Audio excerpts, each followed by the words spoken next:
수산물 타운에 물이 없는 상태로 준공심사가 떨어졌습니다. 그러면은 분양받은 사람들은 완전 날벼락이 된 거죠. 그래서 우리나라 PF의 문제는 뭐냐 이런 겁니다. 우리나라 PF는 전체 사업비를 100으로 보면은 한국은 3% 돈만 있어도 97% 돈을 빌려가지고 사업 시행을 합니다. 그러니까 PF 전체가 30배짜리 레버리지예요, 한국에서는.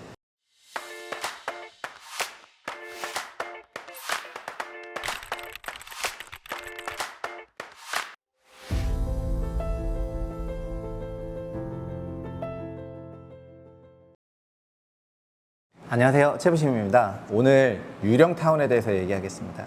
이게 인천국제수산물타운이라는 데가 있습니다. 이게 2019년 3월에 분양을 한 데입니다. 그래서 2019년 3월에 분양을 했는데 매경에서 이제 분양한다고 했고 막 홍보를 했고, 이 당시 많은 언론들이 연안부두에 초대형 어시장이 열린다 이렇게 하면서 했습니다.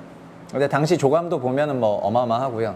근데 최근에 진실탐사그룹 셜록이라는 데서 이제 기사를 냈는데, 인천국제수산물타운 총 802개 중에서 36%가 미분양 났다 이렇게 얘기해서 이게 그냥 단순 미분양이냐 이렇게 생각을 했는데, 이걸 좀 더 들여다보니까 이게 수산물타운이면은 해수가 들어와야 되잖아요. 그래야 장사를 할 거 아니에요. 노량진 어시장 가보시면 아시지 않습니까? 근데 한마디로 이게 해수펌프 모터가 준비가 안 돼가지고 근데도 준공심사가 나버렸다는 거예요, 세상에. 그러니까 수산물타운에 물이 없는 상태로 준공심사가 떨어졌습니다. 그래서 그러면은 분양받은 상가 소유주들은, 분양받은 사람들은 완전 날벼락이 된 거죠. 그래서 지금 축구장 4개 규모의 상가 면적인데, 여기 가보면은 이제 수산물 장사를 하시는 분은 한 분도 없고요. 물이 없는데 어떻게 장사를 합니까? 한 분도 없고, 여기가 어떻게 사용이 되고 있냐면은 그냥 수출용 차량들 선적지로 사용을 하고 지금 4년째 방치가 되고 있다고 합니다. 그래서 문제가 굉장히 심각하다, 그런 상황입니다. 당시 공급할 때는 인천 연안부두에 국내 최대 규모 수산물 어시장 분양한다 이러면서 투자 수익률 대박, 노량진 수산시장 소래포구 어시장이랑 비교 불가, 1층 상가 1억 원대 이러면서 어마어마하게 마케팅을 했습니다. 마케팅을 했는데 결과는 이제 텅텅 빈 유령 상가가 됐습니다. 인천 중구청의 대응은 뭐냐면은, 이게 기사를 계속 읽어보면은 20년 5월에 인천 중구청에 민원을 넣어가지고요, 인천 중구청의 건축사무소의 감리 의견을 듣고 최종 승인을 해주는 것 아니냐. 그러니까 해수 펌프가 준비가 안 됐는데 준공 신청이 어떻게 왜 나오냐. 그래서 인천국제수산물타운은 아직도 해수가 안 나온다. 어시장이 제일 중요한 해수가 안 나오면 어떻게 장사를 하냐, 이렇게 민원을 넣었더니 이런 상황에서 어떻게 사용 승인이 나오냐. 이게 진짜 어처구니 없는 거죠. 이렇게 하니까 해수 사용은 건축법에서 정하고 있는 사항이 아니라는 중구청의 딱 띠로리 이런 답변이 나왔고, 입점 등에 관한 사항은 계약 당사자가 너네끼리 해결해라 이렇게 얘기를 하게 된 겁니다. 그러니까 제가 여기 수분양자면은 전 진짜 돌 들고 이제 인천 중구청 찾아갔습니다. 어쨌든 이런 상황이 됐습니다. 그래서 시행사가 시행사는 또 미분양 상가를 담보로 480억 대출을 받았다 하죠. 서 씨가 이제 여기 분양받은 사람이 한 달 뒤에 시행사를 상대로 분양대금 반환 소송을 했습니다. 왜 이게 가능했냐면은 이제 이걸 기망했다. 확정 입점 예정일, 상가 규모, 주차장 크기, 공실률을 다 기망했기 때문에, 그래서 법원이 판결 서 씨의 손을 들어줘요. 그래서 분양대금을 위약금 다 지급해라 이렇게 판결하거든요. 그랬더니 시행사가 알아서 하세요 이렇게 하는 거예요. 알아서 하라. 왜냐하면 시행사도 이미 거의 다 파산 상태였거든요. 시행사는 2020년 미분양 상가를 담보로 제2금융권에서 480억 대출을 받았고요. 인천국제수산물타운 건축 과정에서 받은 PF, 그러니까 공사대금 갚기 위해서 추가 대출을 받은 겁니다. 대출금 상환마저 22년 3월부터 연체가 되어요. 그래서 시행사는 지방세 6억도 체납하고, 시행사 소유 280개 호실 상가 중 일부는 압류된 상태가 되는 거죠. 지금 802개 상가 호실이 있었는데 그중 280개 갖고 있었는데 이게 압류가 됐죠. 그래서 인천국제수산물타운의 유령타운이 이제 시한폭탄이다, 이런 기사가 나왔습니다. 그래서 여기 수산물 신문사를 보면은 시행사가 세븐마린데라고 나와 있어가지고, 세븐마린의 감사보고서를 보면은, 감사보고서는 안타깝지만 22년 3월에 22년에 마감이 돼 있거든요. 왜냐하면은 22년 3월에 감사의견 거절을 받아버리거든요. 여기 감사의견 거절이 나와 있습니다.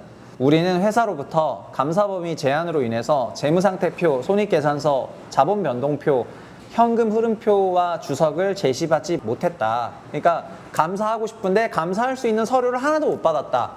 어떻게 감사를 하냐? 그래서 그냥 감사 의견을 거절을 딱 내려버리고, 이거 다음에 이제 감사 의견 관련한 게 없습니다. 상장 기업이라면은 감사 의견 거절이 나오면은 이제 주식 거래 정지가 되거든요. 근데 이 회사는 비상장 시행사이기 때문에 그런 게 없었지만 사실상 뭐 이 시점을 전후로 이 회사의 운명은 다 됐다라고 생각을 하는 게 맞죠. 그래서 우리나라 PF의 문제는 뭐냐 이런 겁니다. 우리나라 PF는 전체 사업비를 100으로 보면은 이건 KDI 자료인데요.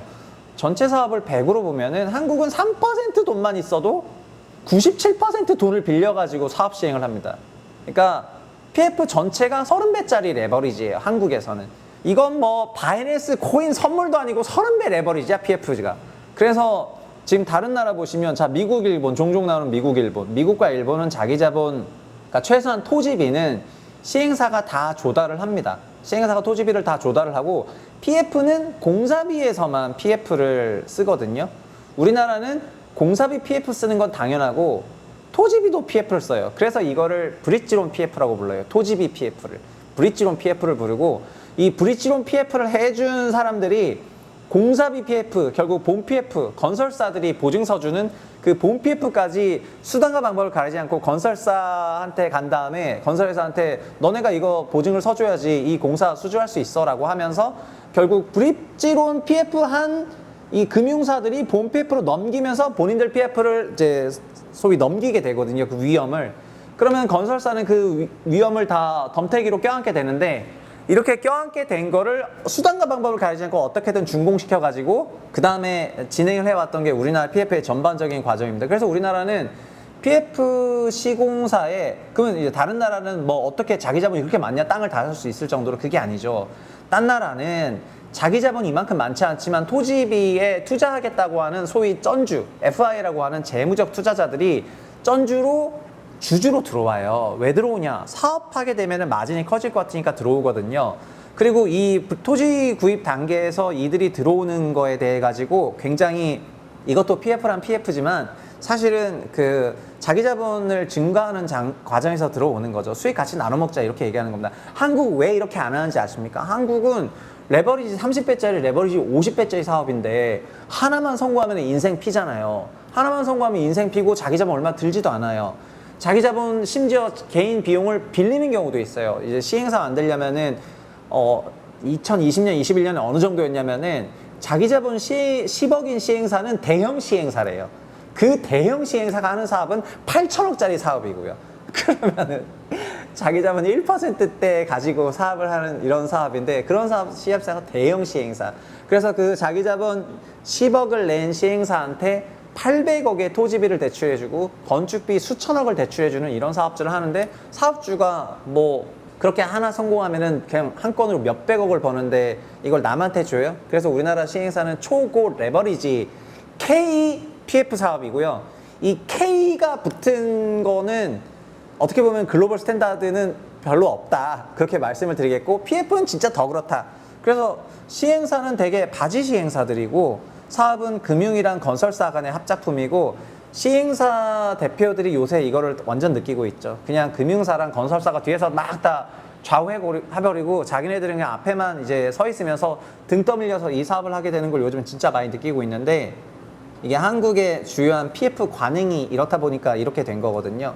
그래서 이런 이제 세븐마린이 했던 이런 사업장들이 이 사업 하나만 있는 것이 아니라 저희가 청담동에 가서도 여러 가지 PF 사업들을 다뤘었는데 이런 사업들이 많아서 우리나라 PF는 이런 걸 다 바꿔야 됩니다. 최근에 올 하반기 들어서 PF 문제가 잠잠해지니까 PF 문제가 왜 잠잠하냐 이런 생각 하시는 분이 많으리라고 생각을 합니다. 올해 PF를 정리를 하라는 것이 이제 정부의 바람이고 그래서 정리를 해야 되는데 단기간에 또 충격이 있을까봐 이 정리조차 제 속도에 잘 못하는 이런 것들이 지금 우리나라 현 상황입니다. 차제 PF와 관련해서 여러 가지 제도 개혁을 해야 되는데 우리나라 PF의 근본적인 문제는 시행사들이 결코 커질 수가 없는 그런 부분이 문제인 것 같고요. 그러다 보니까 우리나라는 수분양자들이 조심하는 수밖에 없습니다. 세상에. 그러니까 온통 도처에 함정카들이 많다. 그런 말씀 드리겠습니다. 그러니까 점점 더 소위 주택사업은 그래도 눈에 보이고 주택이라는 게 명징하고 사람들이 주택시장에 대해서 이해도와 인지도가 높잖아요. 근데 비주택 사업을 접근하실 때는 정말 조심하셔야 된다. 그렇게 말씀드리겠습니다. 이게 K가 붙으면은 점점 갈라파고스식 그런 형태가 되는 게 이런 게 문제다. 그렇게 말씀드리겠고요. 오늘 여기까지 하겠습니다. 여러분 어쨌든 부동산 PF 조심하셨으면 좋겠습니다. 감사합니다.